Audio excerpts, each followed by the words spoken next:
more of I mean, on some level, I'm more of a visual guy, so I like color and visual impact. So this is some sort of a tree. I don't know what it will be ultimately. This one actually reminds me more of, sort of a multi-armed, like an Indian goddess, Kali type, Yeah. Thing with all these different arms doing different things. What did you tell me about the sunrise and sunset and dawn and dusk about your story when we talked earlier? Can you explain that? Right? Didn't you tell me something about the importance of sunrise and sunset that you explained to me? Well, so when I was growing up, we had no electricity, and it was farmland outside of Delhi, and it was very flat. And the fundamental point was that you had to live with the sun, because after the sun went down, there was only very limited light. We had kerosene lamps, but you couldn't really read with them.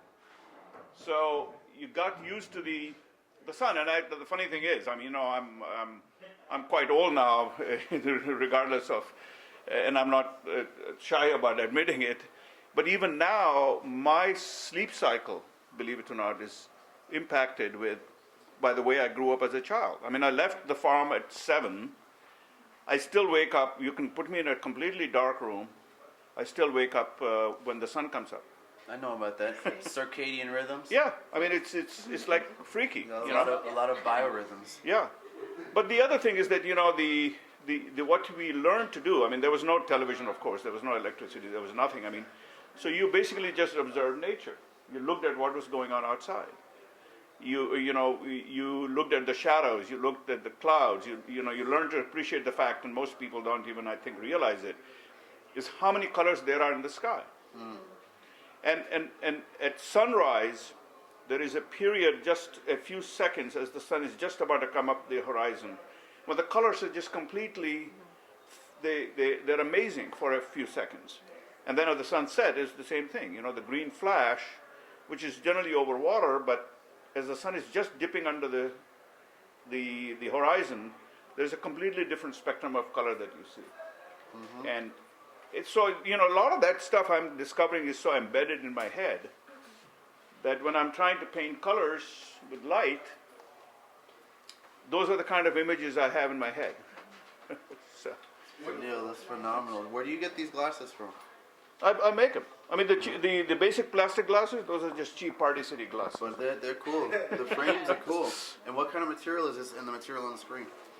Well, that is just a piece of highly polished plexiglass. Mm-hmm. And is there just a platform under there? Yeah. I mean, the idea is, if you want to get into the piece, you can look in and you can see your little shadow. I see. Look in there? You can see your own little shadow. Oh, with the light. And this is a piece this is actually not quite a piece. I'm just trying to work with, trying to create some pastel types of colors. Oh, right here.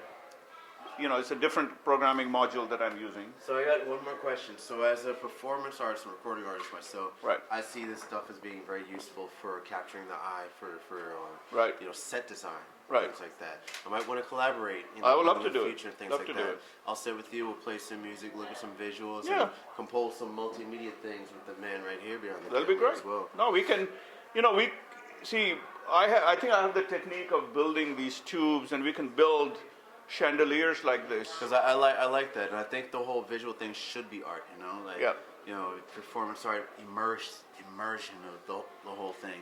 I mean, I can program these with so that they are sound reactive. That's even next level. I wasn't even imagining that. Yeah, I mean, that can be done, not very complex, but one of the things I try to do is that I don't want the focus to be on technology. Of course, you want it to be on exactly on the form and the color. As this stands right here, alone. Yeah. This is great because you imagine you're creating a universe right from your mind right that speaks to the narrative about light. So right. I get it's perfect as it is. I wouldn't necessarily. No, and I and also what I want to do is I want to create work. I mean, it's natural, right? Yeah, so you can be close to it right. too. I mean, right. so it should have some aesthetic impact if you're very close to it, or aesthetic impact if you're far away from it. Questions on scale. Mm-hmm. What's the largest development like this that you've done as far as filling a space?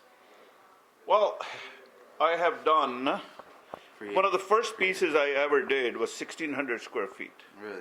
It was on 1,600 square feet. More recently, for example, I'll show you with these tubes. With This these, is from like another world, you know? well, thank It's you. another planet. With these 16, I just found me a host for my series. You know, imagine a dark warehouse, right? yeah.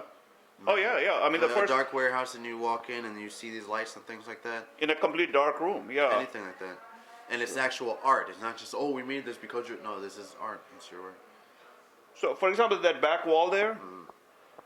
If you were here in October, the back wall And was see, with the proper lighting, it looks like that. That's excellent right there. right. So, So and the one, two, lights three, are four. the lights are changing. If Yeah. you change the lights, and see what it is you're creating a huge level of. You see all the Yeah, all the textures with different shadows Right. overlapping. We should sit for lunch Color sometime shadows. and you know just talk about Yeah. collaboration. I'll show you some of my pieces and we'll figure out, you know, Sure. what we can create. And as see, well this for- is a large. This was a large space in which I created this piece for the lobby of a building. Yeah, I like that a lot.